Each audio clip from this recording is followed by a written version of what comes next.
Daqui tem cerca de 1 quilômetro de extensão e a gente tem que iniciar por um ponto.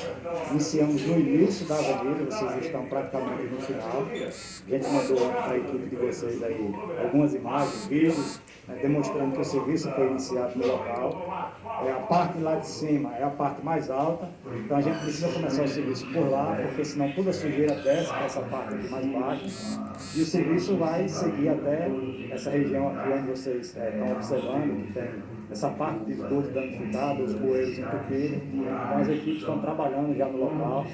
Não sei se é possível destacar as imagens aí que foram enviadas, né, para a produção. produção. Eu queria lá mostrar, secretário, é que o acesso é ruim, é difícil para a gente se deslocar com equipamento, então não daria tempo a gente chegar lá. Mas eu estou aqui também com o líder comunitário, que é o Edson, e ele, agora com eu perguntei a ele disse que viu ontem, Edson, esse trabalho sendo iniciado.